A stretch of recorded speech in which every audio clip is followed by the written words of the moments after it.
Beer. It has played an important role in Belgium's history, gastronomy, and social life for generations. The country proudly embraces a brewing heritage that traces its origins to the Middle Ages. Notably, in 2016, UNESCO recognized Belgian beer culture by adding it to the list of intangible cultural heritage of humanity. This video takes you on a journey through time, delving into the production and consumption of beer in Antwerp.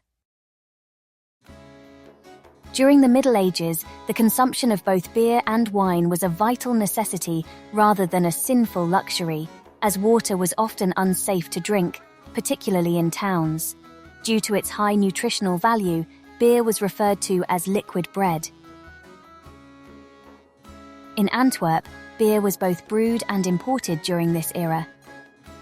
Starting from 1200, ships could anchor at the Bierhoofd, or Beerhead. Two gates, known as the Beer Gates, facilitated passage between the river and the city.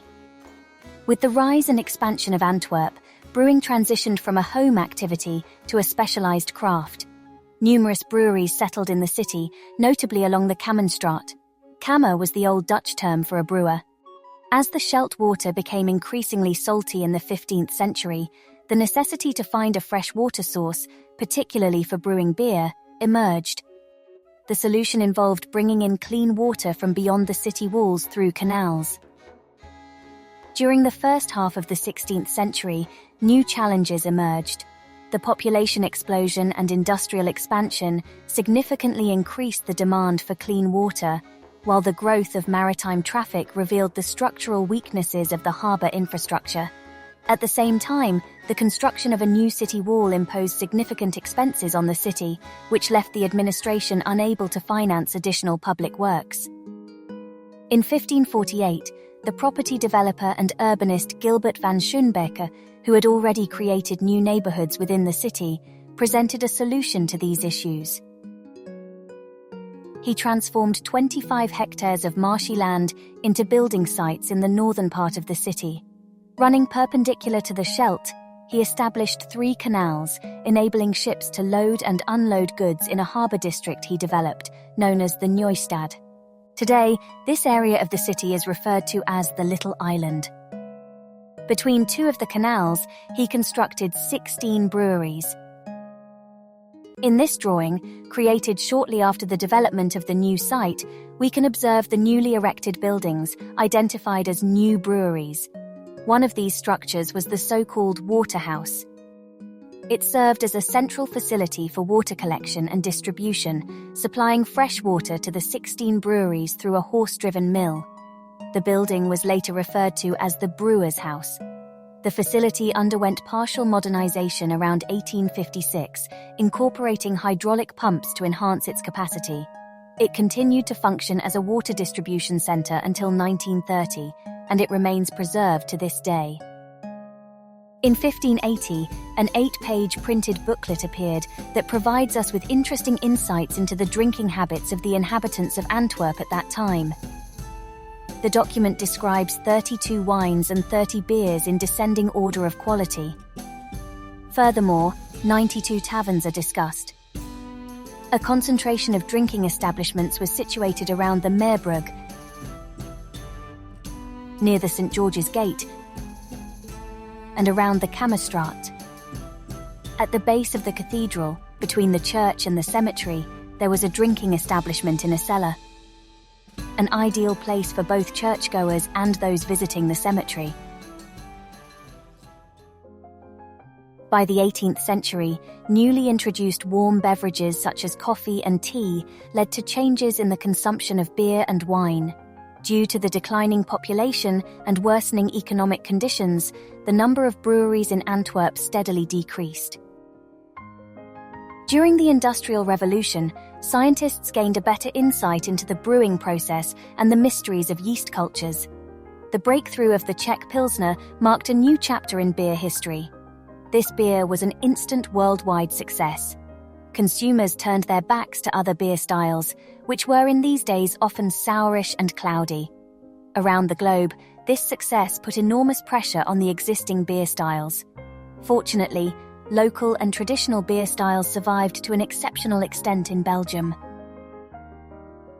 The second half of the 19th century witnessed a vicious battle between Catholics and anti-Catholics for the mayoral position in several Belgian towns and villages. In many of these places, brewing was the main economic activity, and the brewer was also the mayor. This battle for political power often led to many villages having two brewers, one Catholic, one anti-Catholic. This interaction between politics and brewing is unknown anywhere else in the world and helps explain the success of small family-owned breweries and the exceptional craftsmanship of Belgian brewers. Even small settlements with only a few hundred inhabitants often had the luxury of choosing from as many as 10 different beers. In 1900, there were approximately 3,223 breweries in Belgium, compared to 1816 in the US and 6,447 in the UK. In the heart of Antwerp, there were around 37 breweries, with 3 of them still situated in the brewing quarter near the brewer's house. The remaining breweries were dispersed throughout the rest of the city. The First World War delivered a fatal blow to numerous Belgian breweries as German occupying forces confiscated their copper vats, equipment, and vehicles. Only about half of the nearly 3,200 breweries survived the First World War. Within the heart of Antwerp, 15 breweries managed to survive. Although these breweries slowly resumed operations, they were dealt a fresh, substantial setback during the economic crisis of the 1930s and the subsequent Second World War. By 1946, only 775 breweries remained. In the following decades, an increasing number of microbreweries shuttered due to fierce competition and the high costs of new equipment installations. The major breweries strengthened their hold on the domestic market through acquisitions. After enduring 2 devastating world wars and undergoing years of industry consolidation, Belgium now boasts more than 150 active breweries. This rich tradition, combined with the transmission of trade secrets from generation to generation, has given rise to a distinctive Belgian beer culture. In 2016, UNESCO recognized and affirmed this very culture's significance by including it on the list of intangible cultural heritage of humanity. Today we can find 2 breweries within the city borders of Antwerp. De Koninck Brewery is located in Antwerp's southern outskirts. De Koninck beers have been brewed here since 1833 and continue to be produced today. While De Koninck offers a variety of beers, they are most renowned and cherished for their flagship beer, aptly named De Koninck. This beer is traditionally served in a glass known as a bolleke, which beautifully presents the beer's creamy head, amber colour and delicate aromatics. The glass is so iconic in the city that locals simply order a bolleke when at bars. The historic brewery has recently undergone a renovation, transforming it into an innovative beer experience centre. Now we move to the other side of the city, to the little island.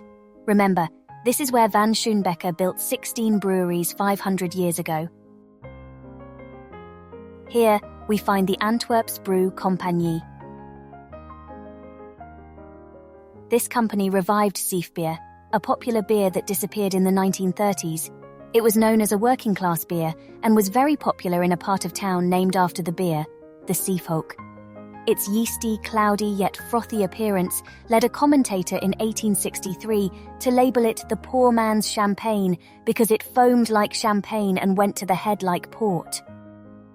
While Antwerp brewed brands may be limited, the city's beer cafes and pubs certainly aren't. They line many streets and squares with their welcoming call to honour Belgium's dedication to the craft of brewing. Come and have a taste.